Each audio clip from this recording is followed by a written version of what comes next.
Bismillahirrahmanirrahim. Assalamualaikum warahmatullahi wabarakatuh. Alhamdulillahirrahmanirrahim. Wabihi nasta'in wa ala umuri dunya waddin. Wassalatu wassalamu ala asrofil anbiya wa mursalin wa ala alihi wa sahbihi ajmain. Halo teman-teman. Pada kesempatan kali ini saya akan membahas tentang ayat-ayat motivasi dalam Al-Quran. Apa itu ayat motivasi dalam Al-Quran?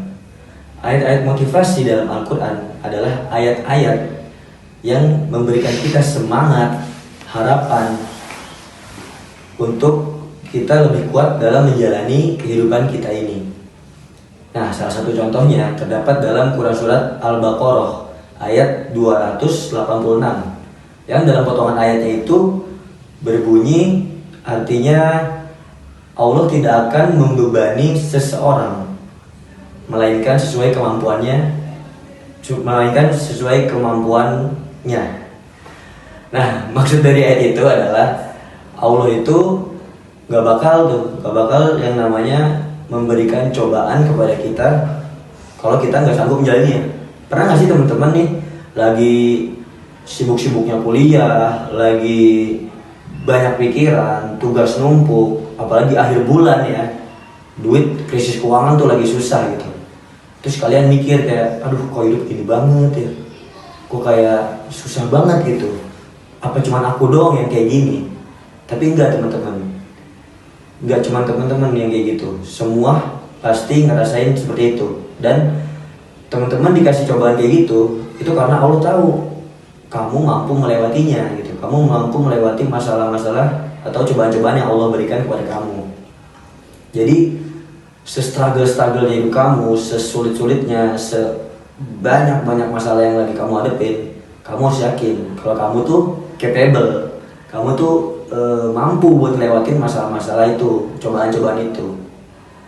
Nah teman-teman, ayat tadi juga diperkuat oleh ayat yang terdapat dalam surat Al-Insyirah ayat 5 dan ayat 6. Nah, ayat 5 ini berbunyi, maka bersama kesulitan ada kemudahan.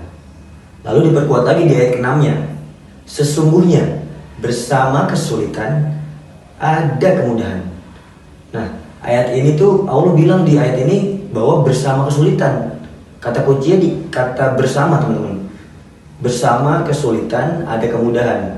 Nah, bukan setelah kesulitan ada kemudahan, bukan, tapi bersama kesulitan ada kemudahan. Jadi sebenarnya teman-teman tuh waktu lagi ngelewatin masalah, lagi ngelewatin ujian, teman-teman tuh sebenarnya Allah menyelipkan juga kemudahan saat sedang kesulitan itu. Makanya Allah berkata itu bersama kesulitan ada kemudahan, bukan setelah kesulitan ada kemudahan. Cuman kadang kitanya aja, kita tuh nggak ngeh kalau saat kita sedang melewati kesulitan itu kita dikasih kemudahan juga gitu. Sebenarnya saat kita sedang melewatinya ada kemudahan gitu di situ. Cuman karena kita nggak ngeh, karena kita terlalu memusingkan masalah-masalah kita itu, makanya kita nggak nyadar kalau Allah tuh nyelipin juga kemudahan. Makanya teman-teman tuh nggak boleh gampang nyerah, gampang putus asa saat diberi cobaan. Nah teman-teman, terus apa yang harus kita lakukan?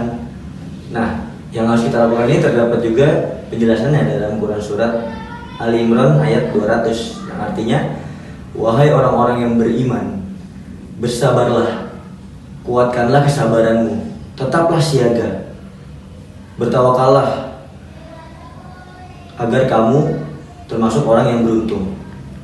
Nah, jadi ayat ini adalah salah satu bentuk spiritual mindset supaya kita harus tetap bersabar dan tawakal. Ya, dalam menjalani hidup ini kita harus bersabar tentu. Tapi sabar bukan berarti menyerah atau ya udah gitu aja gitu, terima aja takdir yang kita jalanin. Bukan itu makna sabar yang dimaksud. Tapi sabar itu adalah kita berusaha untuk melewati masalah-masalah kita itu. Karena setiap masalah juga pasti ada jalannya kan. Dan tadi di surat Al-Insyirah juga jelaskan bersama kesulitan ada kemudahan. Nah, itu kita cara melewatinya itu dengan bersabar itu. Setelah kita usaha dengan cara bersabar, kita tinggal tawakal kepada Allah. Tawakal itu ya udah, dia berserah diri. Ya udah, kita udah usaha, kita udah melakukan apa yang kita mampu, sisanya kita serahkan kepada Allah. Karena kalau kita terus menjalani hidup ini, terus berjalan dengan bersabar dan tawakal, insya Allah Allah akan memberikan jalan dan kemudahan kepada kita. Nah, baik teman-teman. Jadi poinnya adalah kita tuh di hidup ini bukan berlomba-lomba untuk siapa yang jadi lebih cepat atau siapa yang lebih baik, enggak, bukan itu. Tapi poinnya adalah kita hidup ini adalah tentang siapa yang paling kuat dan siapa yang paling tahan banting untuk tetap berjalan di jalan Allah gitu. Tetap bersabar, tetap tawakal, itu poinnya. Jadi nggak usah takut ketinggalan, nggak usah takut kayaknya gue paling lama nih ngerjain skripsi. Tenang aja, ini bukan tentang kecepatan, tapi tentang seberapa kuat kalian menjalani cobaan itu. Kalau lelah, istirahat, jangan menyerah. Kalau jatuh, bangkit, jangan benci takdir. Karena Allah tahu kamu mampu dan kamu gak sendirian. Wassalamualaikum warahmatullahi wabarakatuh.